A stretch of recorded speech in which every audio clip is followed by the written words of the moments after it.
to Imagine That, the podcast where we explore the magic behind the magic of your favorite theme parks.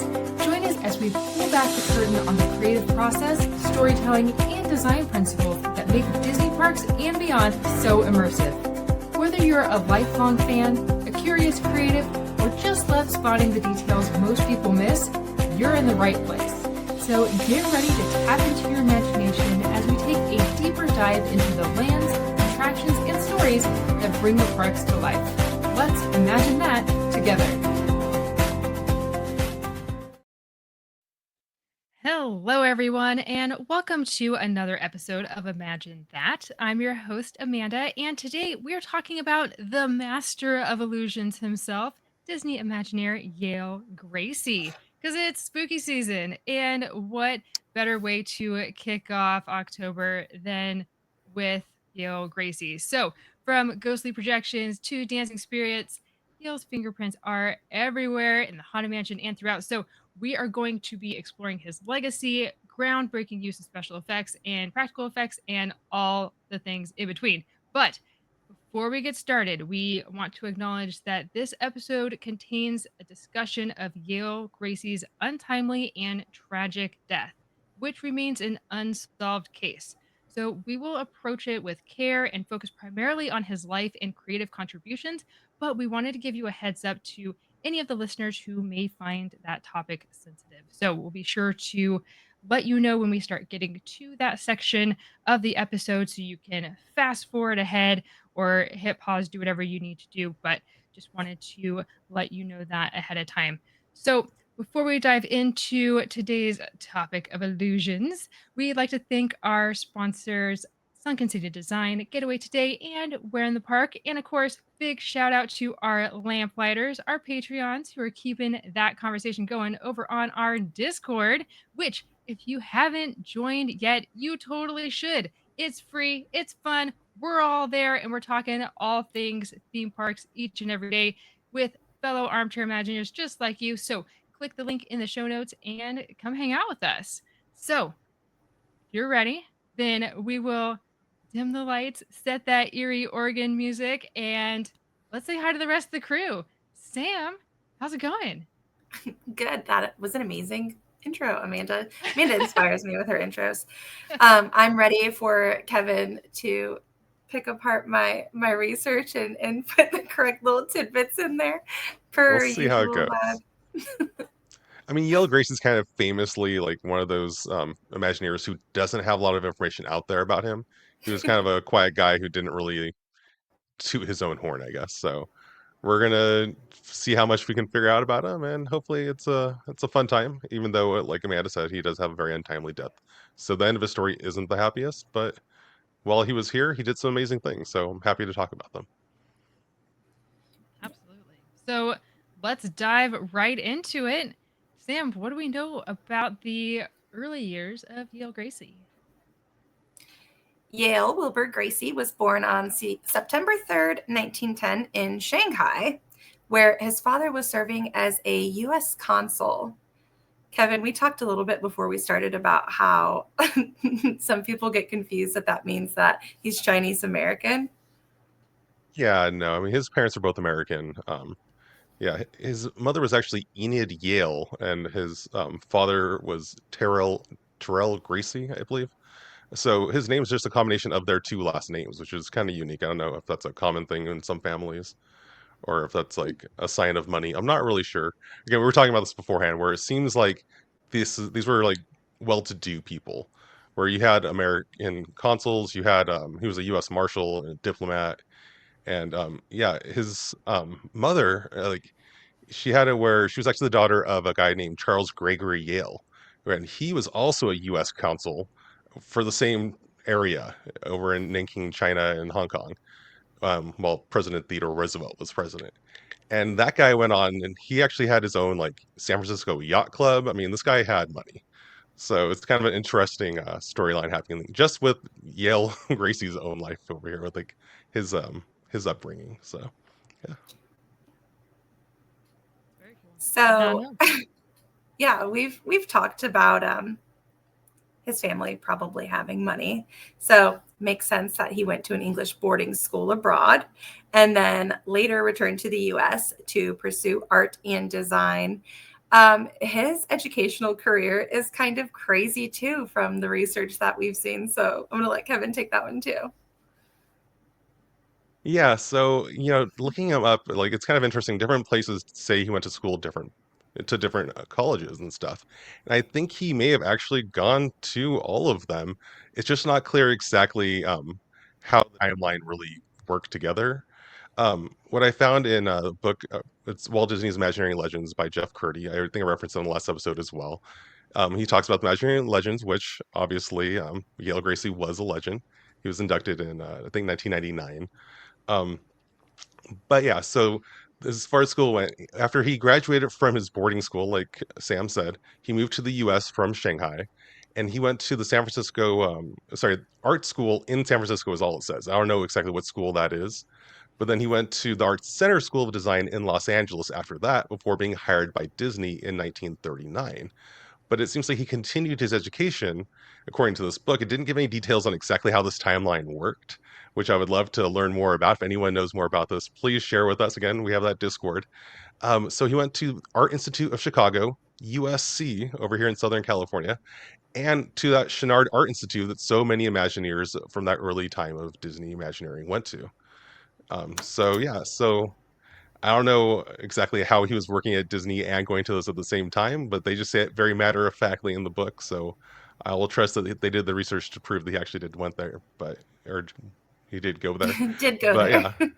yeah, yeah, he had went there. I had the two in my head and I said them wrong. But yeah, so yeah, very interesting though. Yeah, so there's multiple sources putting him in a lot of different places. And like, he's not here to tell us. So these early Imagineers never really had the desire to share their story. So like Kevin and Amanda were saying earlier, they were, they kept to themselves and they didn't share their things because, they were just doing their jobs. So we don't have all of the things that we wish we did. But from a very young age, Yale was drawn to gadgetry and illusions. And then there are a couple one piece I saw, I think it was the D23 website. They said that he collected the Boy Mechanic magazines. Did you see anything about that, Kevin? And then was Did learning how to yeah. use magical contraptions and magic tricks.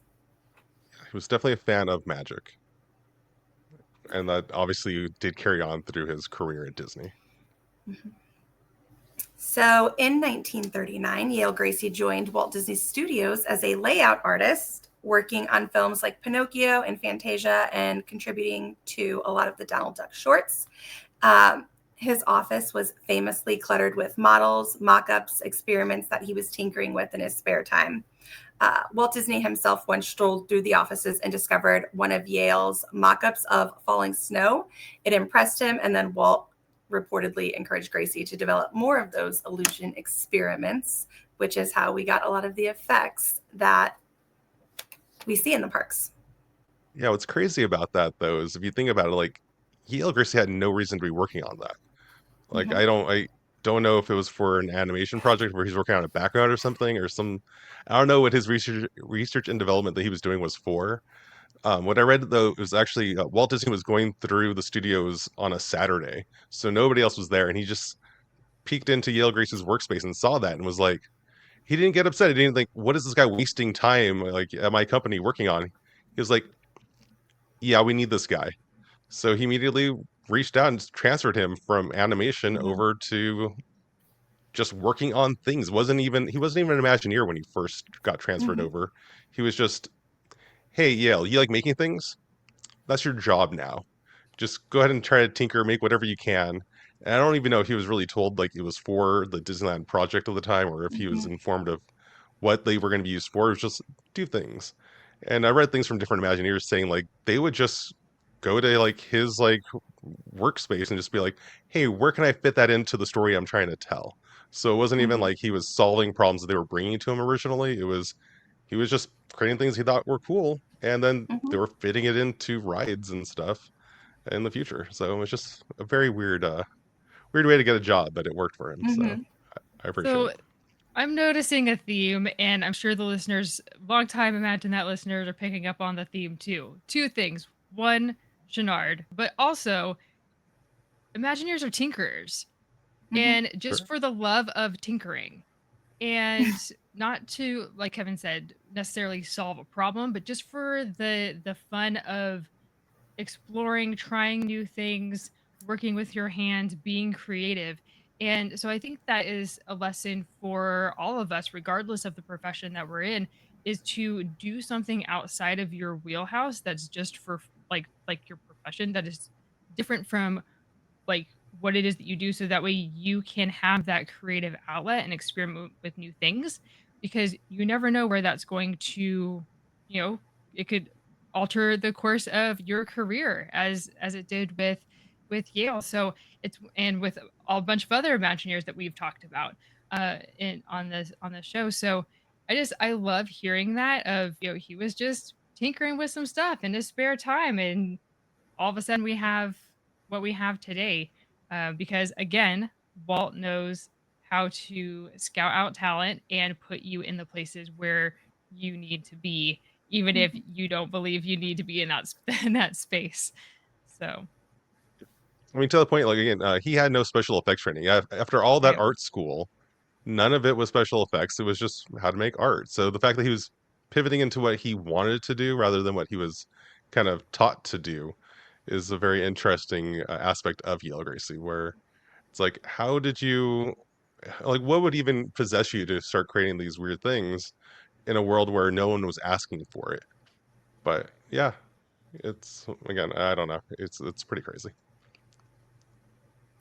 Yep. So, do we want to jump into major contributions? Sure. Sure. Is there anything you want to get to before that, Kevin? Nothing standing out in my notes right here, so go for it. Okay. So we know that Yale Gracey worked on the Haunted Mansion, developing illusions like the Pepper's Ghost technique, which I'm going to talk about later when we get to our Armchair Imagineering. Also, effects like Madame Leota, and he does also have his gravestone. So that is part of his Haunted Mansion legacy as well. Amanda, I think, has the examples. Yeah. So this one here is at Disneyland. This was as of a couple of weeks ago, as you're listening to this. If you are listening to us in podcast land, head on over to our YouTube page where you can check out the photos that we are sharing for today's episode. Here is another side by side comparing Master Gracie's tombstone both at Disneyland and the Magic Kingdom. And it says, Master Gracey laid to rest, no mourning please at his request. Farewell. So, Yeah, and a lot of people have made like their own kind of fan fiction on top of this, saying that he is the master of the house. That's why it says Master Gracie. But there is a quote out there by Disney legend Ex Atencio, who actually wrote that tombstone as well as all the rest of them. And he explains that that is a misunderstanding. That it says Mhm. Master Gracie because he was supposed to be a man who is too young to be called Mister. That's the Mhm. only reason why it says Master up there. It's not because he is in charge of the house. It's because he was supposed to be like a child. Yeah. And yeah, so it's just kind of a funny thing that everyone kind of took it and ran with it as far as he's in charge of the house. Even like that movie that came out a few years ago had a Master Gracie. I think it was like Mhm. Edward though, not not Yale. But yeah, very odd. Yeah. Also contributed to Pirates with the flame effects. And then for the World's Fair, a couple of projects as well. He also did the Fireflies for Pirates, I believe. He worked on the original version of the Fireflies. I found out things saying that they were replaced in 2007. I think Mm. no, 2007 was when Madame Leota changed. 2006 is when the lighting bugs were changed to a digital projection. But he did a practical effect for it because again, it was made Mhm. in the 60s. Yeah. Um, there was a thing also in that Jeff Curdy book where there's a quote from Rolly Crump talking about how he worked with him on some fixes in 1959 of Fantasyland attractions, where they improved barrel gags in Mr. Toad's Wild Ride, and the Mad Hatter ride had I don't know if it's still there or not. I can't remember ever seeing that ride, but there's a scene where the Mad Hatter is pouring tea into Alice's cup, and it just looks like it's pouring nonstop. So he worked on that effect, and volcano and campfire effects in Peter Pan were all coupon master Yale Gracey contributions. Yeah, for the 65 World's Fair, all I could find was that he worked on the Carousel of Progress, where he created an effect that I don't remember seeing when we went on it last month, where apparently there was supposed to be like a pixie dust effect on the like the walls as you change transitions between the things, so you don't see like the people behind the screens. But I don't remember that being there. But according to a few things, the projector that he made to do that pixie dust effect is actually what they used for Space Mountain to create the star effects that are still there today. So I don't know if they were Oh, updated with like different projectors probably over time, but when they first opened that's that attraction, that's what it interesting. was using. Yeah. So it was a Yale All right. Gracey contribution to Space Mountain as well, which most people don't like think of Yale Gracey and Space Mountain or Tomorrowland in general, but yeah, Right. Carousel of Progress and Space Mountain are two things that he at least contributed to at the time. And we lost Wow. Sam here, We did. hopefully That's okay. temporarily. We're gonna keep Yeah. going. So what else? Well, let's do this. Why don't Oh, we there is take one more oh, thing. perfect. Oh, before we go to it, he also worked on the Rainbow Caverns mine train. So long before, Hmm. I guess everything else here.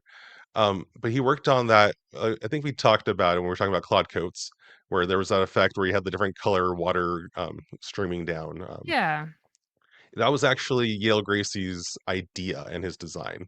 The Claude Coates Wow. actually got to work correctly according to the story. So, but yeah, so that's one other contribution from Yale Gracey as far as him working in the parks. Because again, there was a long period of time there where it's hard to point to what he did for attractions because again, he was just kind of making things randomly. So, like I said, there are Imagineers who told stories of like, I liked what I saw there, I just took it, and then I Right. reincorporated it into my project. So even if he wasn't working specifically on an attraction, what he was working on was still contributing to those attractions. That's very And yeah, interesting. um, yeah. So if you want to go to that ad break real Yeah, fast, we can absolutely. So cover more we are after. going we are going to hear from our sponsor, Getaway Today. So if you are planning or just thinking about going on a trip to a Disney park, Universal Park, anywhere in between, then you need to call our friends over at Getaway Today. So let's learn a little bit more about that. It's been a great show so far, but who's ready for an ad break? Did you know that the best way to keep our shows going is by supporting our sponsors?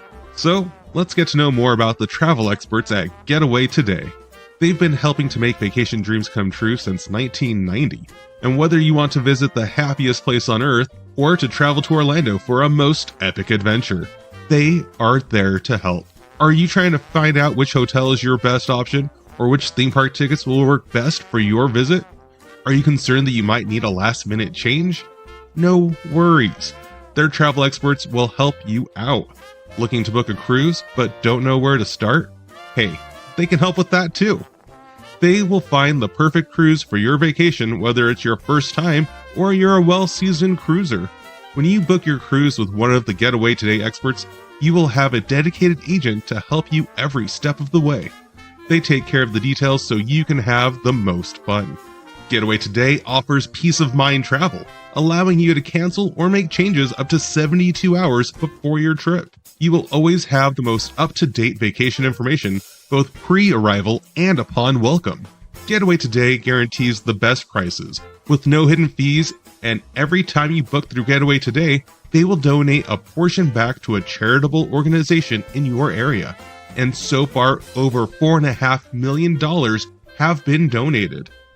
So go ahead and dial 1-855-GETAWAY, that's 1-855-438-2929, and be sure to tell them that Walt's Apartment sent you.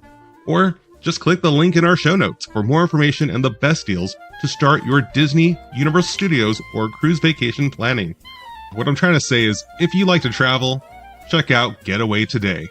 All right, So now it's time to get back to enjoying that view from Walt's apartment. Let's get back to the show. And we're back. So, yes, our friends Getaway Today can help you with absolutely anything that you need for your next vacation. Even if you just have some questions, like Kevin mentioned in the ad, if you are a well-seasoned cruiser, it still helps to get that second opinion or just, hey, what's the latest going on around the parks that you might not know? They stay up to date with everything. So, be sure to check out all their resources. Doesn't hurt to ask. So, all right. So, what else do we know about Yale Gracey? All right. So, like we said before, Yale Gracey is kind of most famous for working on the Haunted Mansion. Right. And what he did was he contributed to almost all of the effects that you're going to find in the Haunted Mansions, both here at we live over on the West Coast, so at Disneyland and over Walt Disney World, as well as in the other parks that have Haunted Mansions. So you have Japan and Paris. A lot of similar effects show up in all of them. And he came up with the ideas. I mean, to be clear, he wasn't inventing a lot of things. He was just utilizing tools of the trade that people hadn't really thought of to use, especially in theme park environments. Specifically for the big ballroom scene where you have the Pepper's Ghost effect, which a lot of people refer to as holograms. They are not holograms. It is just a projection on some glass. It's making it look like it's near you. So as long as you're on the other side of the glass and it's projected with light, it's a technique that had been used since like I think it was like the 1500s by magicians and stuff. And the fact that he did study magic makes it clear on how he would know how to do this when a lot of people didn't even know. I found a quote from Early Crump talking about how even when he was like they were working on this project together and they were putting it in place, the term Pepper's Ghost wasn't a common term. Like according to to Rolly, like he kind of started calling Pepper's Ghost after learning that's like how it was called, but like within the company they weren't referring to that. It was just the mirror effect, or not mirror, but Yeah. the glass effect. So it's very interesting. The other big thing that they did there is the Madame Leota, where she's Okay. projected onto a face, where there wasn't really projection mapping like we have today, and people weren't projecting on things that weren't flat surfaces, as far as I know, anywhere. So he may have invented this concept, but again, it's hard to tell.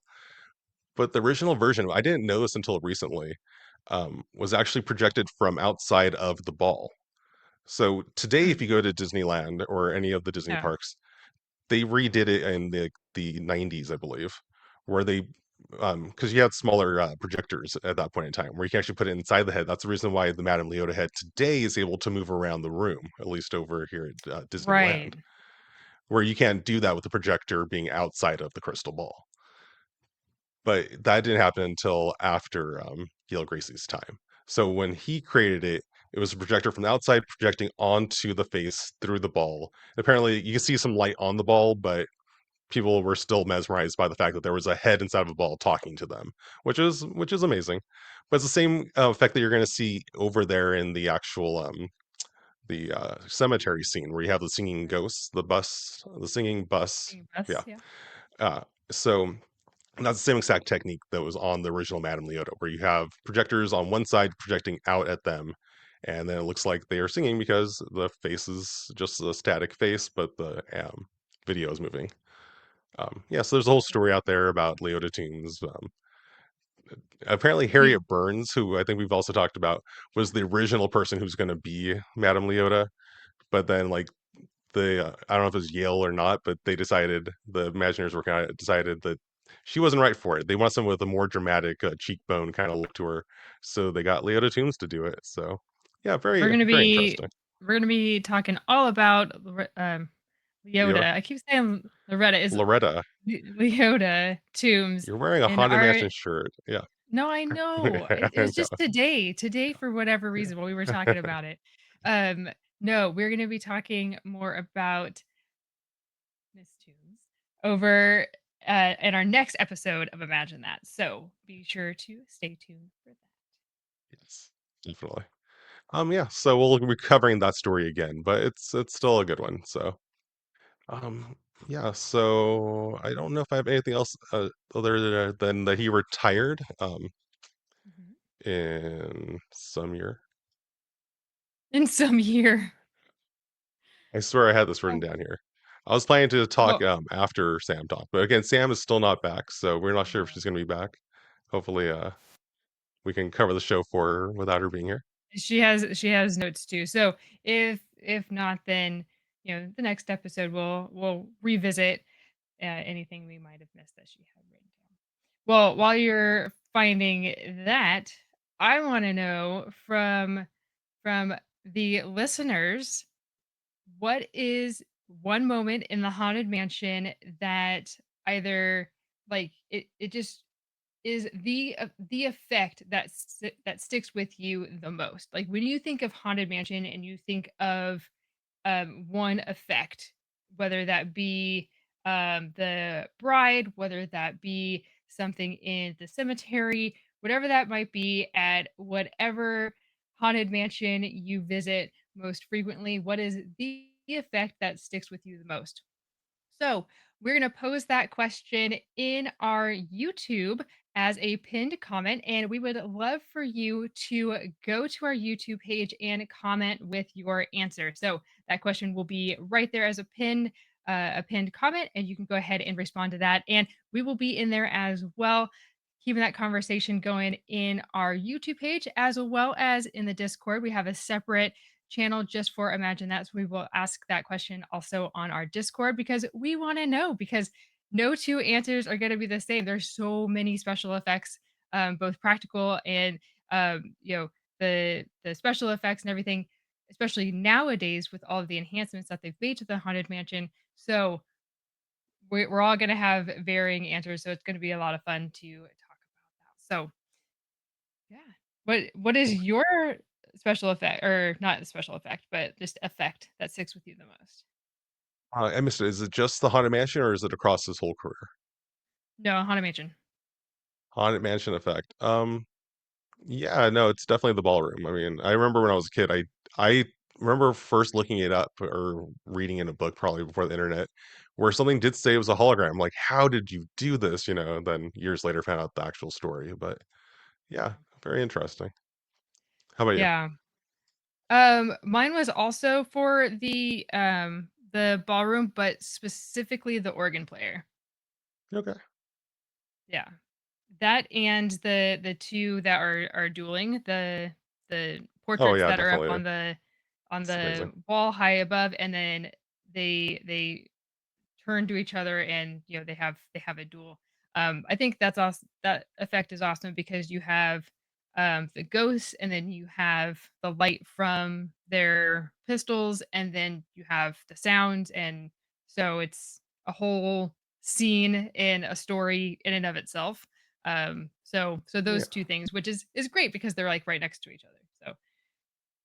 So that's Because I asked if it was any use because he also worked on, like we said, Pirates of the Caribbean, right, where his big contribution to that ride was actually the flame effects over in that burning room kind of thing, which I don't know right, if it's really aged as well, but for the time it was mind blowing to people. Where there's stories about with like the fire department coming through doing like a look of the ride before they opened it, like whoa, like no, you can't have actual fire there. Like that's gonna be dangerous. So like, oh no, it's not real fire. right. So they showed him the how it's being done. It's just mylar apparently and light and uh some fans to make it move. Magic ruined. I know, right? I'm here to spoil everything. But yeah, so they actually had to install a switch though to have it where if there was a real fire, they would be able to turn that off to have it where it wasn't confusing on what was real fire and what was his effect. So apparently at one point there was a fire actually in there, but yeah, it didn't burn down the building. It just had where one of the pirates kind of caught on fire. Mm. But when people try to report the problem, this again, I don't know if this is real or not, but it's on the internet, so take it for what it's worth. Where they reported it, when they got back to the top of the ride, said, "Oh no, the ride's on fire." And they're like, which part?" They're like, "The part where the buildings are on fire." They're like, "Yeah, we know about that." It's like, "No, no, Yeah. but it's really on fire." So yeah. Then by the time they got to it, it was just a smoldering mess of pirate apparently. But Whoops. I don't even know when it was, That's so sad. that's why I say I don't know if it really happened, but if it did, it's a cute story. So because everyone was fine, no one got hurt, the building didn't burn down, so that's all good news. Thank goodness. Yeah. So I did find he retired in on October 4th, 1975, which is the same year that he had a window added to the Magic Kingdom. He doesn't have a magic or a window at Disneyland for some reason, but the one over at the Magic Kingdom, it says Buena Vista Magic Lantern Slides. Buena Vista Magic Lantern Slides. And it has a picture of like projector. And then where the projector is hitting, it says treat your friends to our special tricks. And it's a shared window where at the top he's there, Yale Gracey. Then it has Bud Martin, Ken O'Brien, and then Wathel Rogers. So it's a cute Nice. little nod. That is cute. I like that. And where was that located? I don't have that. No, I was worried you're gonna ask. Oh, We were just there. I'm sure we have a photo showing exactly where it is. it would take But quite a while to find because over at We're in the Park, we take thousands and thousands of photos of everything, especially on Main Street, because um, we'll just get into our little segment while we're looking for that. So over on the We're in the Park podcast, we are covering all kinds of things, such as the windows down Main Street and who they are representing and their contributions to Disney. So um, that is going to be a future episode in the future at some point when we get down Main Street at the Magic Kingdom. So one day we will get to Yale's window. But as of right now on the podcast, we are also going through Halloween time since it is October. So the episode that just launched this past Friday, as you're listening to this, was about the tombstones at the Haunted Mansion at Disneyland and the Magic Kingdom. So we'll be talking all about what they say, who they are representing, and some other fun nods in the line there. And then the episode that is coming up is all about the history of Halloween haunts at theme parks, like Knott's Berry Farm, like the this one that started it all. So be sure to tune in to the Where in the Park podcast wherever you get your podcasts. And be sure to head on over to whereinthepark.com/podcast, where you can see the blog that accompanies each episode that has all of the pictures and everything like that. So, yeah, check us out. We're in the Park podcast. awesome. And after that stalling, what we have here is according to the mainstream.com, it's above the confectionery over Love at the the Hampton. So right, you confectionery. walked through to the right. So yeah. There you go. Very good. So do you want to get to the trigger warning section of the show? Yes. Okay, so again, um, we are at that point of the trigger warning. So again, we are going to be talking about Yale Gracey's tragic death.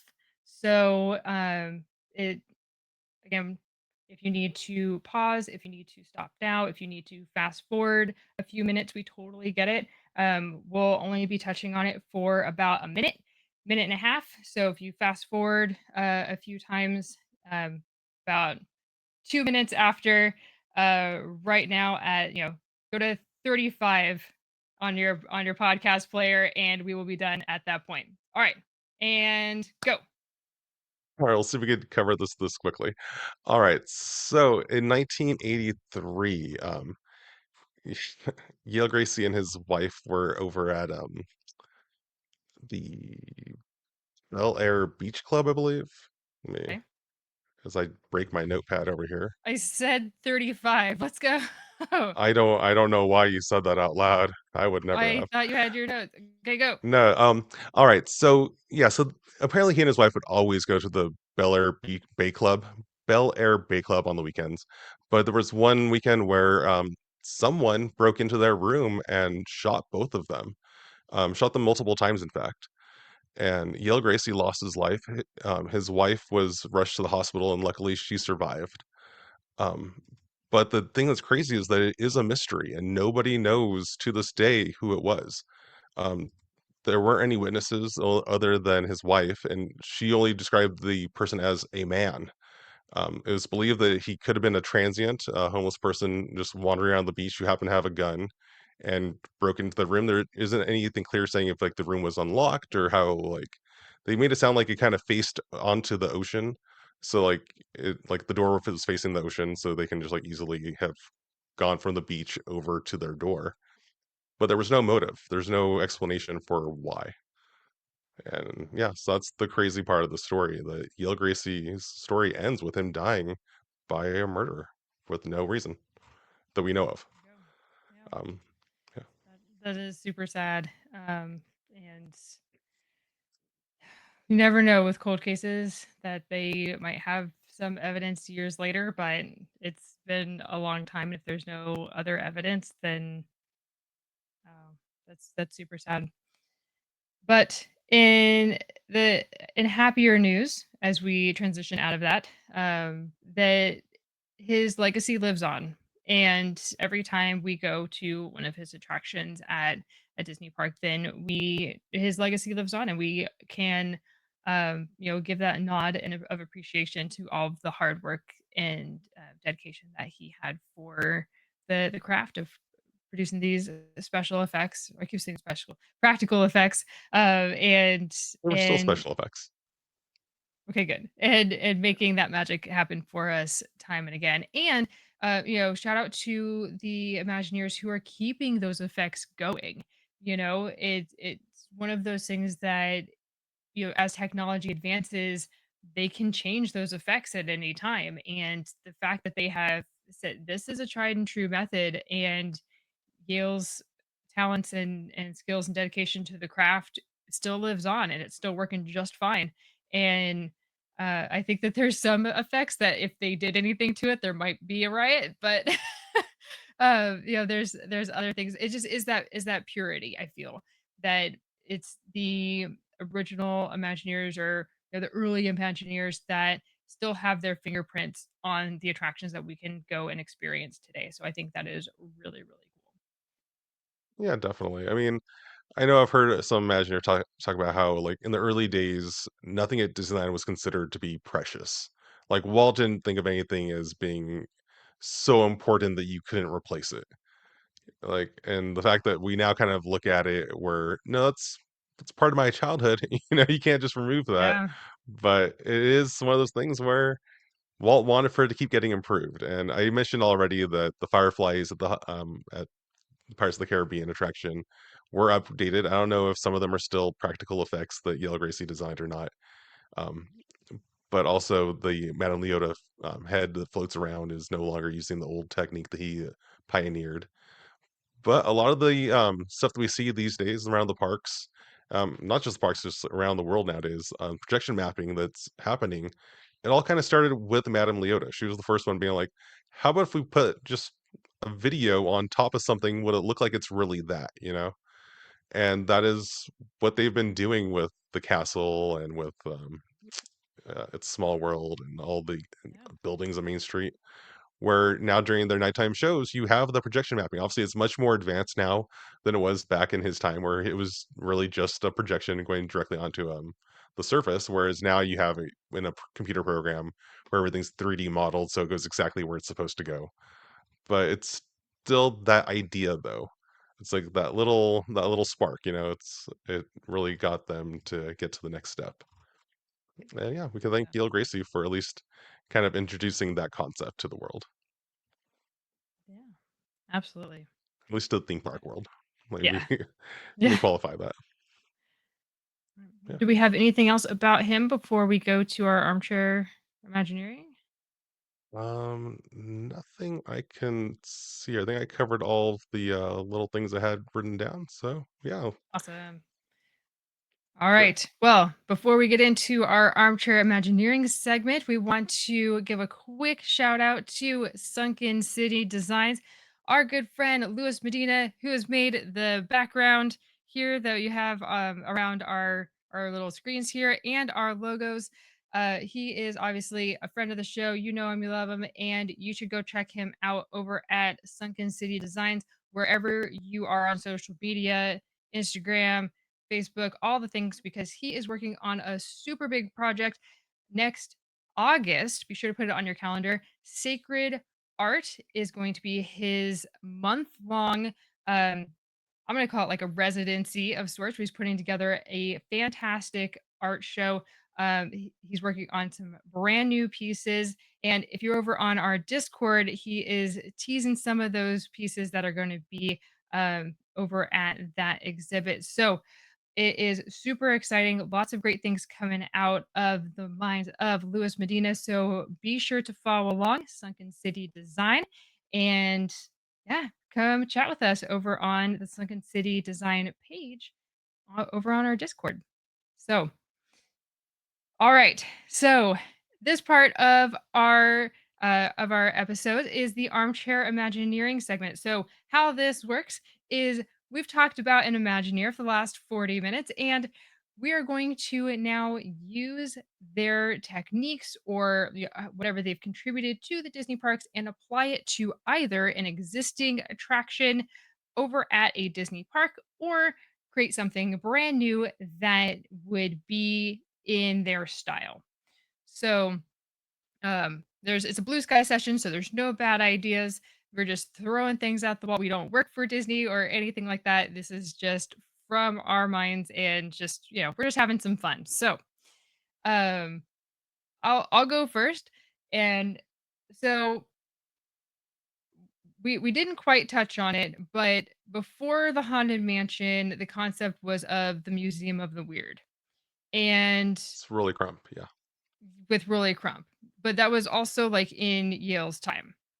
And I would love, even if it was just for the Halloween time, to have a museum of the weird with the effects that Yale like introduced and pioneered.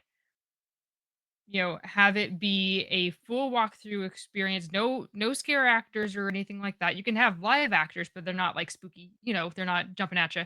But tell a cohesive story throughout, and make it a walkthrough attraction like it was intended. It doesn't have to be at the Haunted Mansion. It could be I was thinking the Interventions building just because it's a large building that is empty. So it makes sense. You could have a two-story thing. You could have two separate walkthroughs, just for capacity's sake. Whatever you need to do, but you can go all out in an attraction or a space like that with all of the ideas. We know the concept art that Roy put together is sitting in a drawer somewhere in the archives. We can bring those out and make his vision come to life and have the latest and greatest technology, with the projection mapping and the Pepper's ghost effects, and all of that we've talked about, and implement it into an experience like that. Yeah, during my research of Yale Gracey over here, obviously Rolly Crump does come up a lot because of their working together on the Haunted Mansion. But there was a thing that he talked about how he was not a fan of the way that they changed the Haunted Mansion into a ride, where he Mhm. thought it would have been better as a walkthrough attraction. So it sounds like kind of what you're describing there, where it's something that people will be walking through instead. He liked the Yeah. idea of having a tour guide kind of taking you through and having things happen where, they would really direct you and you can actually stop and appreciate what's happening, where you can really see the effect from the beginning to end, which is something that you don't really get for every effect on the Haunted Mansion.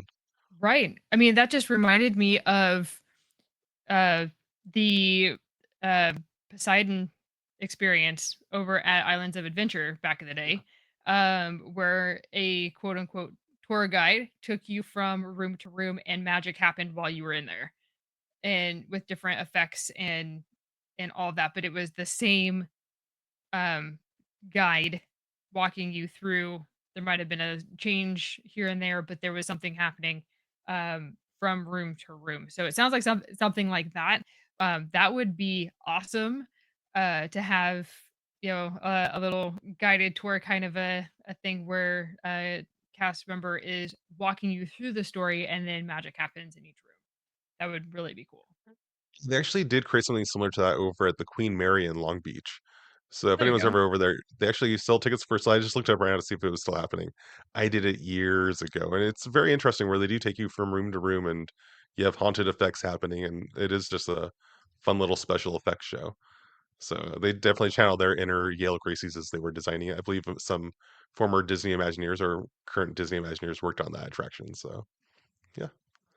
Nice. As far as I feel like every time I come to this, I'm not never prepared for the armchair imagineering part of this. I'm so busy learning about the people, and I feel like every single week so far, I've been bringing up how Storybook Land Canal Boats is Mhm. still under construction. Um, and again, Yale Gracie did not work on that attraction at all. He's the first person we talked to about in weeks who did not work on that. But I would love to see more effects in that because right now everything's pretty static. It's just kind of here are buildings. But I feel like Yale Gracie, if they would have put him on that project, you would see some animation and some things going on that would kind of blow your mind.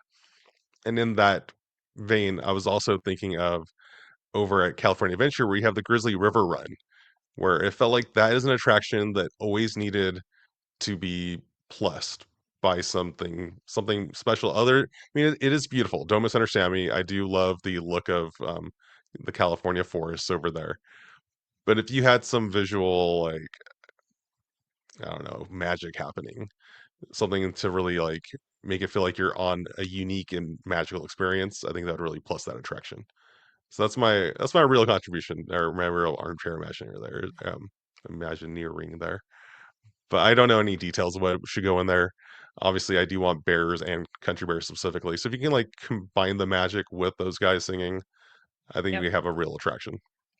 I was thinking the same thing. 'Cause I can't remember what episode that was of doing a country bear incorporation. It just it makes sense. It would be awesome. Um, but but yeah, going back to the Storybook Land canal boats, yeah, with the models being so small, I'm Mhm. curious what types of kinetic movement would be possible in a spot that small, other than like the pumpkin carriage at Cinderella's section that moves down the hill, or something like that. But Yeah, it's as also in far as daylight too, which also makes it really yeah, tough. yeah. But then again, you can have a daytime and a nighttime look, right? They Yeah, already have it where they have the lights are flickering and the windows have light to show that people are home, and all of that you don't have during the day. So they can flip the switch and have the nighttime look to have those different projections. I mean, there is the section of Mr. Toad and um I think that didn't they have, like, a Sleepy Hollow section too? Maybe not. Maybe they I don't should know. have a Sleepy Sure, Hollow have a section. turn into that instead. Um, but, yeah, I mean, they could do all kinds of things. I think that would be I mean, they really have a fun. frozen section in that attraction, Right. and what Walt found was the illusion of falling snow, but I don't know what that was because there isn't really a history of like what he was actually working on. I don't know if it was ever put into an attraction. So if you can make some falling snow happen over there, that'd be pretty fun. That would be pretty cool. Like a little snow flurry. Should we try to guess what Sam's thing was going to be? Oh, I It's don't definitely know. Walt Disney She World. So something Walt Disney World, and she mentioned during, like, when we were talking about the Pepper's ghost that she was gonna save that, but I don't know what. So, we'll have to tune in to the next episode of Imagine That to hear all about her armchair imagineering idea. I'm going to guess it's the Imagination ride. That makes sense. The Imagination with Figment. Why not? All right. Fingers That crossed. does make sense. We'll have to wait and see. Alright. You got anything else? I think that's it. Alright.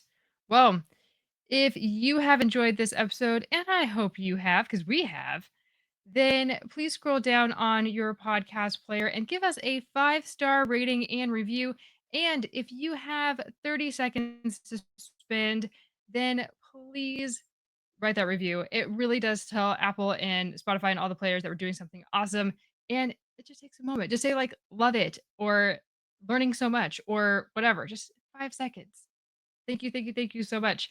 If you're listening to us on YouTube, hi, then be sure to like and subscribe so you never miss an episode. And of course, be sure to check out our incredible sponsors our free Discord, and our Patreon page for all the details. Links are in the show notes. But until next time, continue to place trust in the magic of imagination. And remember, the details that surround us are in our everyday lives. Imagine that. See you next time.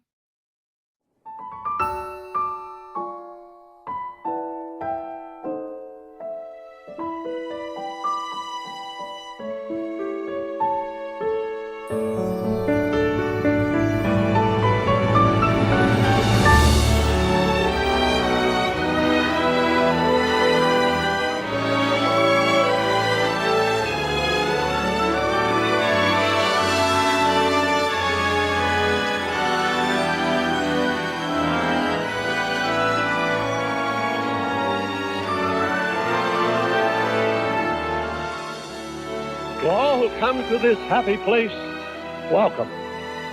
Disneyland is your land. Here age relives fond memories of the past, and here youth may savor the challenge and promise of the future.